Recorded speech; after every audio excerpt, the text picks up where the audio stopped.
서울 청와대 상춘제 앞마당에는 묘한 긴장감과 따스함이 공존했습니다. 대한민국을 떠나기 전 마지막 인사를 나누는 두 정상이 있었기 때문입니다. 이재명 대한민국 대통령과 룰라 다시오바 브라질 대통령.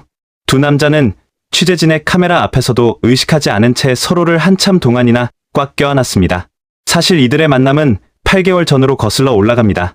2025년 6월 캐나다에서 열린 G7 정상회의장. 당시 룰라 대통령은 처음 보는 이재명 대통령을 손가락으로 가리키며 곁에 있던 프랑스 마크롱 대통령에게 물었습니다. 저 사람 누굽니까? Who is this man? 자칫 외교적 결례로 보일 수 있었던 이 장면. 하지만 그 눈빛은 무례함이 아닌 경이로움이었습니다. 룰라는 이재명의 얼굴이 아닌 셔츠 소매 아래로 살짝 굽어있는 그의 팔을 보고 있었던 겁니다. 같은 소년공 출신으로서 수십 미터 밖에서도 동료의 아픔을 본능적으로 알아본 것이죠. 지구 반대편에서 온 16,000km의 인연은 그렇게 시작되었습니다. 작년 캐나다에서의 짧은 만남 당시 룰라 대통령은 격식 있는 인사 대신 자신의 잘린 새끼손가락을 불쑥 내밀었습니다. 그리고 물었죠. 나는 19살 때 선반 기계의 새끼손가락을 잃었소. 당신 팔은 왜 그렇소? 이재명 대통령은 웃으며 답했습니다. 저도 13살 소년공 시절 공장 프레스 기기에 눌려 팔이 굽어버렸습니다. 이 짧은 대화는 그 어떤 외교 문서보다 강력한 무한 신뢰의 씨앗이 되었습니다. 그리고 2026년 2월 23일 오전 회담장. 룰라 대통령은 또 한 번 우리를 놀라게 했습니다. 이재명 대통령이 소년공 시절 얘기하면서 프레스에 팔이 눌린 얘기를 했거든요. 그러자 이제 룰라 대통령이 그 언제 당했냐 물어본 거예요. 이제 역경 배틀이 붙은 거예요. 서로. 그렇다. 그 이재명 대통령이 초등학교는 나왔거든. 이재명 대통령은 초등학교 졸업하고 갇혔습니다. 일하다가. 그러니까 룰라가 나 초등학교 중퇴야. 나 초등학교 중퇴야. 아 이게 진짜 대화 내용은 맞는데. 대화 내용은 맞잖아. 체육의 것처럼 내가 살렸지. 나 중퇴야 이러지 않았고요. 내가 살렸지. 내용이 틀린 거 없잖아요. 내용은 맞습니다. 왜 얘기 실제로 했어요? 나 중퇴야. 예. 나 중퇴 선방공이야. 나 손가락 잃었어. 실제로 예, 산재 당했습니다. 실제로. 예. 그러면서 이제 마지막에 우리를 국민이 선택한 그 마음을 우리 잊어서는 안 된다. 와, 나는 거기서 진짜 눈물 날 뻔했어. 회담 도중 가방에서 책을 꺼내 이재명 대통령에게 사인을 요청한 것입니다. 정상끼리 사인을 주고받는 것. 그것은 상대방을 단순한 외교 파트너를 넘어 자신의 인생을 바꾼 영적 동지로 인정한다는 파격적인 메시지였습니다. 먼저 한번 사인 한번 해주시죠.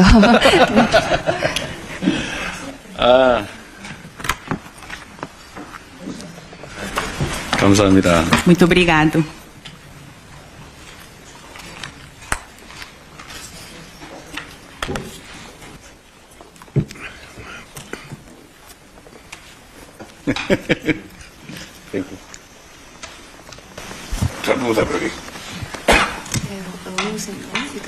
크게 읽어주세요. Eu amo o presidente Lula e também o admiro.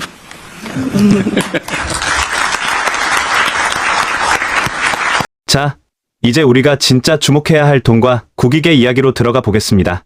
두 정상은 양국 관계를 67년 만에 최고 수준인 전략적 동반자 관계로 격상시켰습니다. 그 핵심 중심엔 니오뷴이라는 생소한 광물이 있습니다. 브라질은 전 세계 니오뷴 매장량의 90%를 독점하고 있는 자원부국입니다. 이 광물이 왜 중요할까요? 지금의 전기차 배터리에 니오뷴을 소량 섞으면 충전 시간이 10분 이내로 단축됩니다. 뿐만 아니라 배터리의 수명과 안정성까지 획기적으로 높여주죠. 룰라 대통령은 이번 회담에서 약속했습니다. 나의 형제 이재명이 이끄는 한국 기업들에게 이 마법의 가루를 가장 우선적으로, 가장 안정적으로 공급하겠다.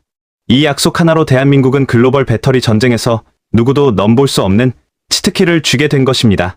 같은 날 저녁 7시 청와대 영빈관에는 대한민국 경제의 심장들이 모였습니다. 이재용 삼성 회장, 최태원 SK 회장, 정의선 현대차 회장, 구광모 LG 회장까지 4대 그룹 총수들이 한자리에 모여 숨죽이고 지켜본 것은 두 정상의 진심 어린 대화였습니다.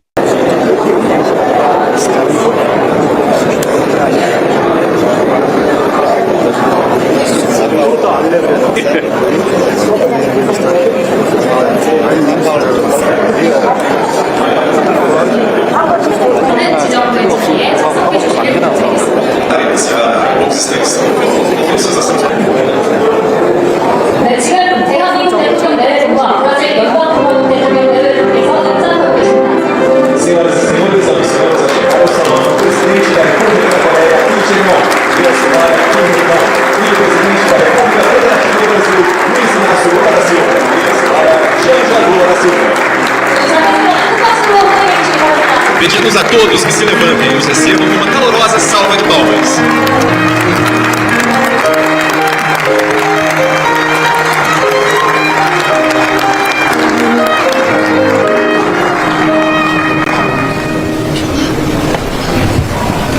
이재명 대통령은 준비된 원고를 옆으로 밀어두고 말했습니다.